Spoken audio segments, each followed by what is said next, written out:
Fala galera, tudo bem? O assunto de hoje mais uma vez é Champions. Dessa vez eu, em vez de fazer a análise mais aprofundada de um jogo, eu vou pegar dois dos jogos dessa quarta-feira para falar e destacar, na verdade, um lado mais alternativo que ajuda a valorizar o que tem sido essa edição da Champions até agora. Claro que está no começo, então é tudo muito precoce, não dá para querer prever nada em relação ao que vai acontecer nas próximas rodadas. Pode ser que os times que eu vou elogiar aqui sejam atropelados nas próximas rodadas, mas acho que vai continuar valendo só por esse princípio de experiência que a gente pode tirar, principalmente de uma rodada como a de hoje. Então eu estou falando, no caso, de Slavia Praga e Red Bull Salzburg, os dois times que enfrentaram primeiro o Borussia Dortmund e aí depois, na partida seguinte, né, o jogo do Liverpool, que conseguiu a vitória. Liverpool e Borussia Dortmund venceram seus jogos, mas a questão é o nível de competitividade que eles enfrentaram. Então antes convido você a se inscrever aqui no canal, só se inscrever aqui embaixo, clica aí, se inscreve, aproveita também, já ativa o sininho da notificação, vai ficar sabendo quando tiver vídeo novo por aqui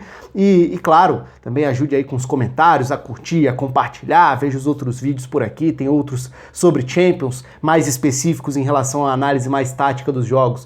A minha ideia aqui é muito mais tentar mostrar um outro lado. A gente, durante muito tempo, acho que nos últimos anos, principalmente, a gente meio que se acostumou com alguns grandes jogadores e alguns grandes times sobrando tanto que, de certa forma, alguns trechos de competições ficaram um pouco banalizados. Então a fase de grupos da Champions chegou a ter um período em que ela ficou bastante desvalorizada pela naturalidade com que todo mundo conseguia passar sem grandes sustos, a não ser em um grupo ou outro que tinha ali um encontro de 2, 3 equipes, e isso sempre gerava uma expectativa maior. Agora, o que a gente está vendo nessa temporada é, nos campeonatos nacionais, uma competitividade grande, e na Champions, uma diversidade maior de representantes capazes de competir. Isso é bastante interessante, porque por mais que exista cada vez uma concentração maior de poder financeiro e, consequentemente, técnico nas mãos de algumas ligas e de alguns representantes de certas ligas, a temporada passada da Champions talvez tenha sido a mais aberta da década, em números de competidores, de candidatos, de times que estavam num nível próximo. Se a gente for olhar para as próprias semifinais, a gente vê times que surpreenderam ao chegarem lá.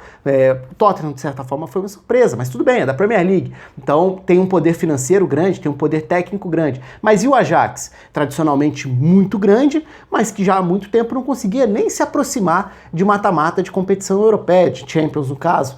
Então, se a gente for olhar para esse recorte de agora, eu acho que tem um movimento interessante, talvez, de contra-ataque, no sentido de que nesses últimos anos a gente viu uma supremacia muito grande e agora a gente está vendo uma resposta.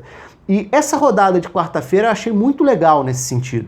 Primeiro, Slavia Praga dando um trabalho enorme para o Borussia Dortmund, depois de ter dado um trabalho enorme para a Inter na estreia. Então não é um jogo isolado no caso do Slavia Praga. E é um Slavia Praga que no mata-mata da Europa League da temporada passada também já tinha dado trabalho, inclusive eliminando o Sevilha, que é sempre um favorito quando joga a Europa League. Então a gente vê um trabalho sendo bem feito no Slavia Praga, com variações em relação ao sistema, a forma de jogar, especificamente contra o Borussia Dortmund. O início já não foi tão bom, porque contra a Inter, na primeira rodada, a intensidade de jogo do Slavia Praga acabou gerando uma vantagem para o time tcheco e dava para atribuir isso à diferença de calendário. Então, se na República Tcheca a temporada tinha começado antes, na Itália estava começando, a Inter começou desligada e o Slavia Praga começou numa marcha acima e foi superior no jogo por 80 minutos. Na reta final, a Inter reagiu, quase virou o jogo, inclusive, mas se a gente fizer a análise daquele jogo como um todo, a gente vai ver um Slavia Praga marcando muito forte, pressionando muito no campo de ataque, mostrando personalidade com a bola nos pés, e voltou a fazer isso contra o Borussia Dortmund. E aí, já num outro contexto, o Borussia Dortmund até começou muito mais ligado, teve chance no primeiro minuto com o Jadon Sancho, poderia ter aberto o placar logo de cara, mas a resposta do Slavia Praga foi mostrar que é capaz de superar isso e competir. E competir trabalhando a bola, e competir pressionando em alguns momentos, correndo riscos nos contra-ataques. Os gols do Achraf Hakimi saem dessa forma. Então, escapadas rápidas que propiciaram ao Borussia Dortmund uma vitória, um grande resultado, importante resultado inclusive, mas também com qualidade técnica. Com o Stanciu, por exemplo, o Slavia Praga mostrou capacidade para criar. Teve um grande passe em profundidade para o Masopust no primeiro tempo, que poderia ter mudado um pouco o rumo do placar da partida. Então a gente viu nessa quarta-feira um Slavia Praga mostrar personalidade para jogar contra o Borussia Dortmund, batendo de frente. E depois um jogo que teve um roteiro muito atípico, porque eu geralmente coloco uma expectativa em jogos da equipe do Salzburg, eu ia falar Leipzig, né, já que os dois têm a ligação com a Red Bull, mas é claro que são times de níveis diferentes de competição a cada fim de semana, um tá na Bundesliga alemã, o outro tá na Áustria. Então, no caso do Salzburg, finalmente veio a oportunidade de jogar uma Champions, porque o time sempre caía nas fases preliminares, parava na Europa League, onde conseguia fazer boas campanhas, inclusive, e mostrava que reunia qualidade ali. O Red Bull Salzburg é um dos times, eu até cheguei a twittar sobre isso hoje, é um daqueles paraísos, um parque de diversões para quem gosta de futebol alternativo, para quem gosta de torneios de seleções de base, porque o Salzburg hoje tem uma capacidade de captação, de identificar talentos, muitas vezes em países secundários no mundo do futebol, e os secundários é com total respeito, eu tô falando só numa questão de mercado, de nível de investimento. Então, o Salzburg faz muito bem o papel de buscar talentos na Ásia, na África, antes que outros grandes consigam identificar grandes jogadores. E o Salzburg acaba se remontando todo ano, porque identifica, contrata, desenvolve, projeta, vende. Então está em constante reformulação. Mas mesmo assim, se a gente olha para esses últimos 10 anos, frequentemente a gente vê bons times. E até por isso é sempre uma atração.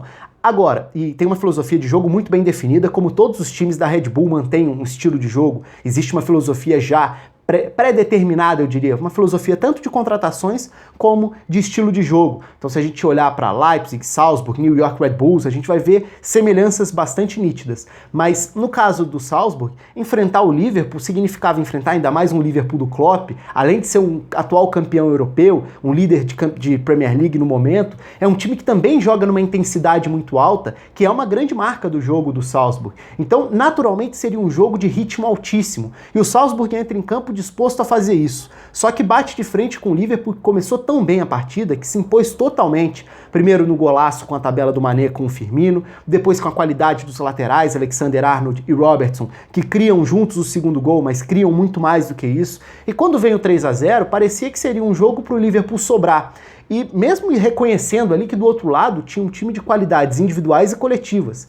Mas aí está um ponto muito interessante, que é a forma do Salzburg abordar as partidas, variando taticamente, tendo coragem para arriscar desde o minuto inicial, e se for mudar durante o jogo, muda também. Então muda de um sistema que inicialmente estava tendo muita dificuldade, que partiu ali de um 4-4-2, em que o Minamino era um dos meias abertos, ele passa a jogar por dentro, ele passa a jogar como o meia mais avançado, de uma espécie de um losango ali no meio campo, e ele passa a encostar um pouco mais na dupla de frente. O Hwang Hee-chan fez grande jogo, sul-coreano, também já não é uma novidade, o Hwang Hee-chan fez grande temporada há 2 anos, caiu de produção na reta final ali, antes da Copa do Mundo em 2018, depois foi jogar a segunda divisão alemã com o Hamburgo, nessa temporada está tentando recuperar o nível, fez uma bela partida. O Minamino também jogou Mundial Sub-17 contra o Brasil, até pela seleção japonesa em 2011, na época era a estrela daquela seleção japonesa que deu um trabalho enorme para o Brasil, foi até melhor do que o Brasil no jogo de quartas de final, o Brasil acabou avançando e depois cairia na semifinal,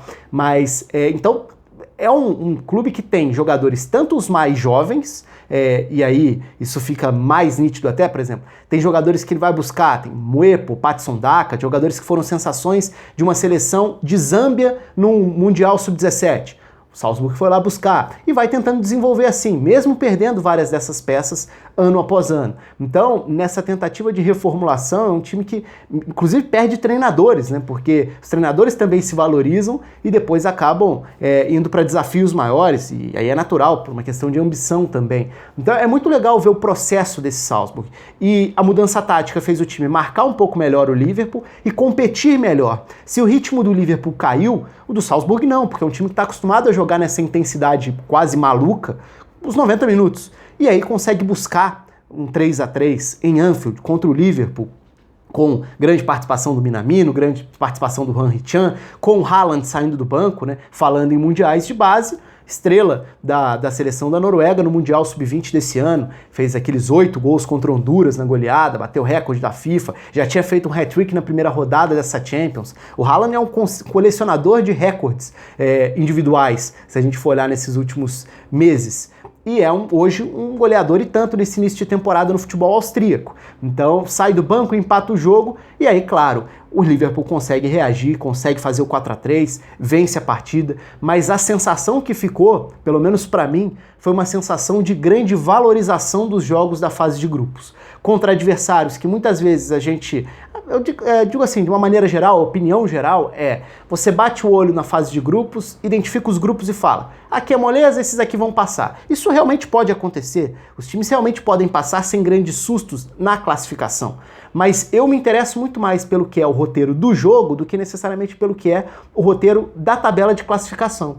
E no roteiro de jogo, a gente está vendo esses times azarões de ligas periféricas competindo. E isso é muito bom para o nível de jogo, para a qualidade de jogo, para a análise do ponto de vista tático, técnico, desenvolvimento desses times, quem sabe, dessas ligas, embora seja um pouco exagerado imaginar que isso vai se refletir no desenvolvimento de liga, mas é muito interessante, porque eu acho que é uma resposta positiva da Champions nesse momento. Então, por hoje o vídeo é isso, dá pra gente falar, por exemplo, do que foi o Dinamo Zagreb. O Dinamo Zagreb fez boa Europa League na temporada passada, estreou bem contra a Atalanta, na segunda rodada não venceu, até porque a missão era mais complicada diante do Manchester City, é um time que tem qualidade individual também e que está tentando competir. E se a gente olhar para a história dessa década que passou, o Dinamo Zagreb é sempre um saco de pancadas em fase de grupos. Dessa vez, a primeira rodada deu uma mensagem diferente, como a Europa League da temporada passada tinha dado essa sensação também. Então é só mais um para citar.